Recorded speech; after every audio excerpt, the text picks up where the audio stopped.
Welcome to the second lecture of part 6 on survival analysis, and in this lecture we're going to talk about non-parametric survival analysis.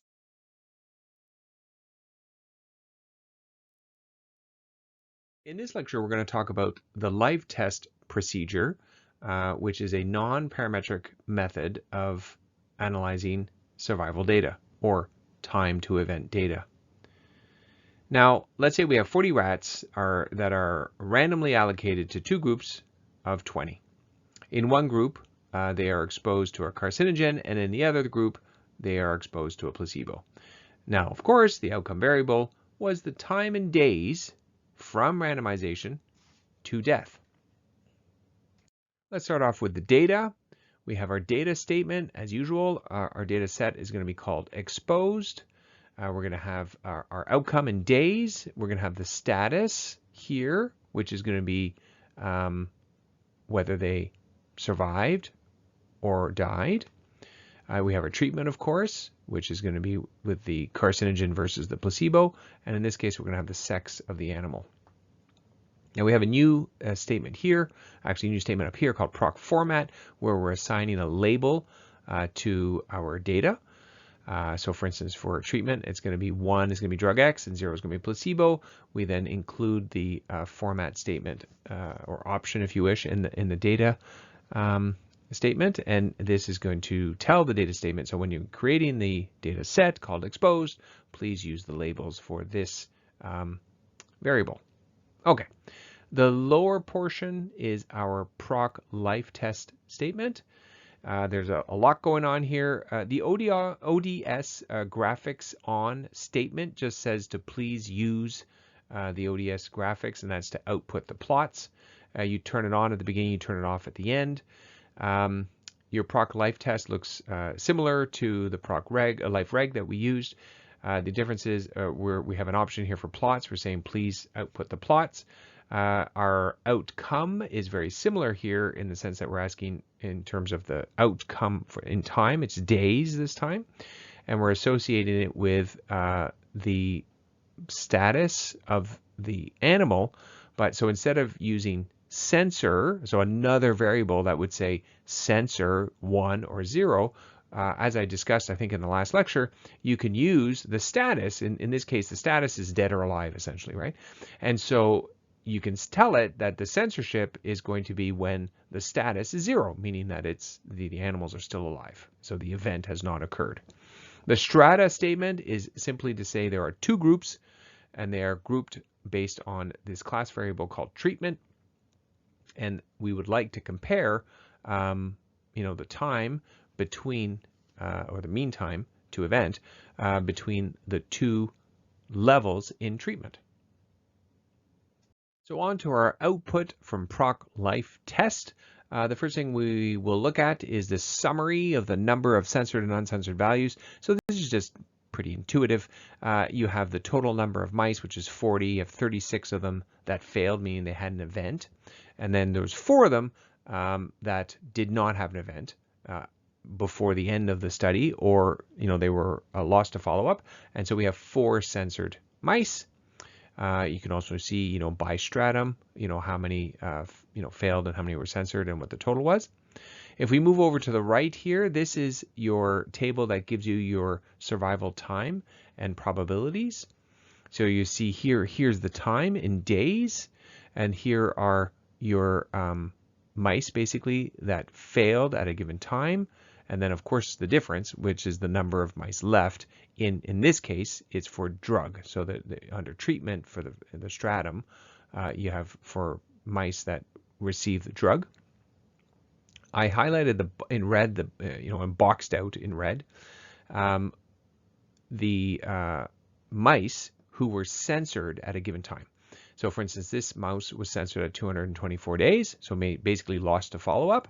And this mouse who followed all the way to the end and didn't have an event, and so they were censored at that time, and it's like 378 days. Under your survival here is the probability of survival. Of course, at the very start of the study, when all the mice were alive, the survival, of course, was 1 and the failure was 0. And then as you move down, your survival probability decreases as you move along or across the study, and your failure probability increases inevitably. Okay, finally here you'll have the summary statistics for the time variable in days, of course, and this is going to give you the mean time for this group, so these mice that are on drug X. What was the mean survival time? It was 271 days with a standard error of 11.8. And then it also gives you here your quartile estimates, whereas, for instance, this is the median time, so 50%. The median time was 256 days. And so inevitably, it's usually advisable to give your median time in terms of time, your estimates, just because you're not sure if your distribution is normally distributed in order to provide a mean. And the other problem is this: you see the note here, the mean survival time and its standard error were underestimated because the largest observation, so the one down here, 378, was censored, and the estimation was restricted to the largest event time. And so that's the case here. I mean, so it's clearly telling you, whoa, be wary of the mean time. So then you should probably be reporting your median time. Okay, now we'll move over to the other group. So the treatment is placebo in this case. Very similarly, we have two censored mice, one at 237, one at 268 days. Once again, if we look over here at the summary statistics, you have the mean time of 235 with a standard error of 10.2, and you have a median time of 235.5. And so interestingly, you'll see here that your last mouse was not censored, and therefore you don't get that warning of an underestimate. So here's one of the graphs that pops out of your SAS output, and it's probably the graph that you were expecting, and that is the survival curve. So it's a graph that plots the survival probability on the y-axis from 0 to 1 with time, in this case days, which is from 0 to a maximum of 400 days for this study. Now your two curves are for your two strata, one for drug in blue and one for red for the placebo. And in order to identify the censored individuals, the censored subjects, the censored mice, SAS puts a little cross mark. So there were two for both placebo and drug groups. Here's one, here's two for the drug group, and here's one, and here's two for the placebo group. Now finally, we also have here down on the bottom the number of remaining subjects in the study by time. And so of course at time 0 you have the full cohort of both strata, so 20 and 20, and then at the end you have 0 because all subjects have been accounted for, whether they have had the event or not, or censored. Over here we have output the test of equality over the strata, and what this does is it tests whether there's a significant difference in time between the two survival curves of your strata. The two tests you're going to want to pay attention to are the log rank and the Wilcoxon test, and we're going to come back to those in subsequent slides. As you can see, for both of them, there is a significant difference between the two, with the mice on drug that are surviving longer than the mice on placebo. So the next two graphs that pop out are graphs to assess the assumption of the Kaplan-Meier estimate and whether or not your data fits those assumptions. And in this case, the most important one is that the survival probability is constant between intervals. And an interval is literally the time between two survival probabilities, not including censorship. So the first graph is your negative log of your survival probability on your y-axis, time on your x-axis. And what you're looking at here is by strata, how constant, if you wish, is your survival probability. And so by constant, you're going to be looking for linear relationship. So if it looks linear and the two strata are basically parallel. That's a good sign. The next graph is the log of the negative log of the survival probability. And once again, what you're looking for is a linear relationship, so a straight line for both strata, and you want both strata to be parallel. So you want the same linear relationship, same slope between your two strata. In this case, this would pass. So the results of the two sampled tests, you remember a couple of slides ago we had those rank tests for homogeneity that were displayed, and we had two tests. I told you there were two tests you should be looking at, and that's the log rank and the Wilcoxon test, and both of them were significant. The drug-treated rats lived significantly longer than those on placebo.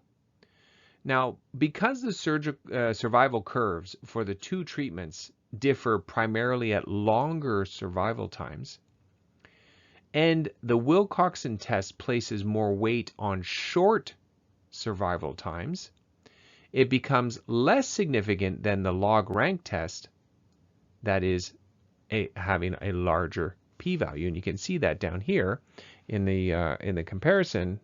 Let me just get my pointer, sorry.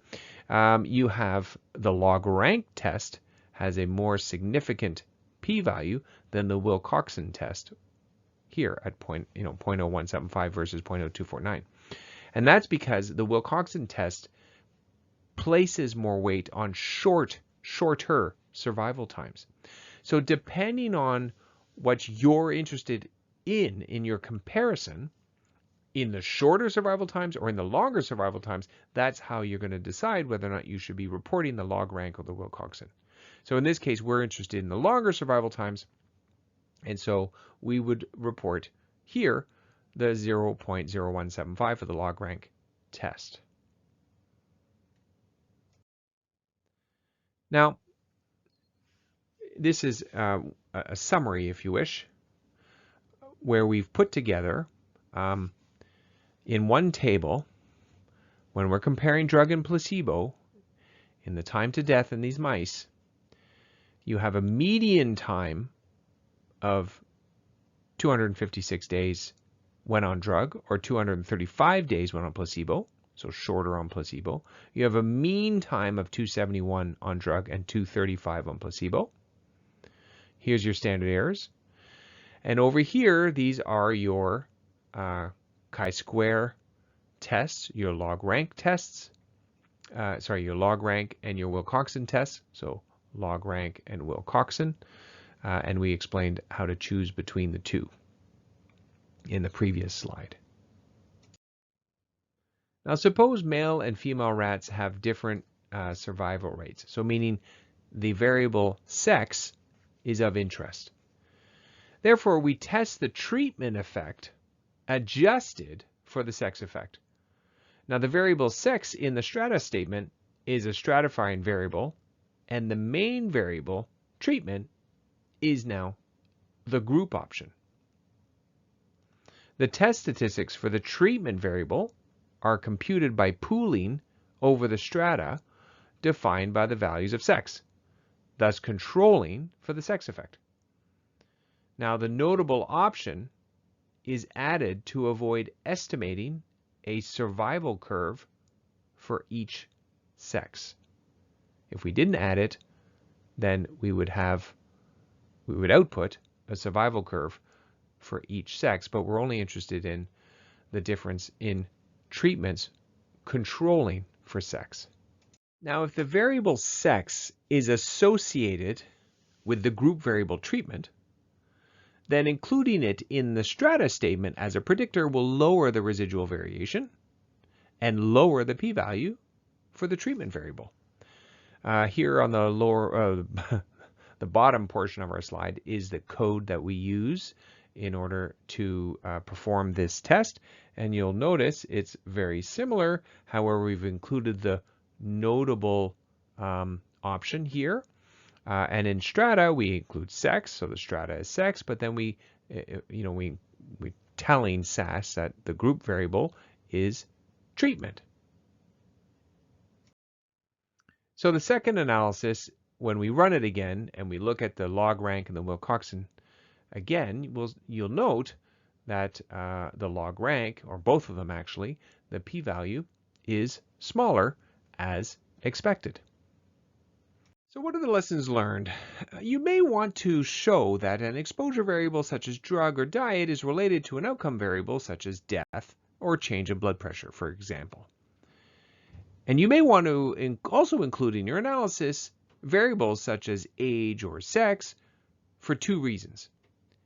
First, if it is a predictor of the outcome variable, then including it in your model will reduce the background random variation, thereby reducing the standard error of the outcome variable and thereby reducing the p-value. Second, if the predictor variable is also related to the exposure variable, the size of the impact of the exposure variable may become larger or smaller. The predictor variable is then called a confounder. So this brings us to the end of lecture 2. Now in the first lecture we covered parametric methods, and in this lecture we covered non-parametric methods. So you're probably wondering, how do I make the difference, or how do I choose between the two? And as I said at the end of the first lecture, one of the biggest challenges of parametric modeling was that you needed to hypothesize about the distribution of your survivor function. And so that's probably the biggest differentiator between the two, is that if you do know the distribution, then you can certainly use parametric modeling. If you don't, then it's very challenging to do, because if you get it wrong, your model is extremely poor. In the case of non-parametric modeling, the assumptions are much less, much easier to satisfy, and therefore, in order to get an answer, it's much easier. So the non-parametric method is often used when just looking at or just needing the mean time or median time and comparing it between groups. But if you want to do modeling where you are adjusting for covariates, then the parametric methodology would be better for you or easier for you. But then, of course, you need to once again, make that or hypothesize about the distribution. So there is another solution, and it's called the Cox proportional hazards, and it's actually a semi-parametric method.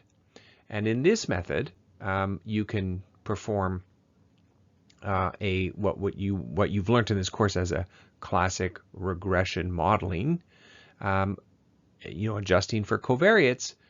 But the assumptions, once again, are much easier to meet. You do not need to hypothesize on the distribution, and yet you are still able to perform a regression where you're controlling or adjusting for variables. What results from that analysis as well are hazard rate ratios, which are fairly common in survival analysis for reporting, especially in medical research. We're not going to cover Cox proportional hazards in this course because it is more advanced technique. However, I am happy to answer any of your questions if you are performing survival analysis and would like to explore the Cox proportional hazards. Now, next up in part 7 is going to be a short introduction to the use or the analysis of count data. See you there.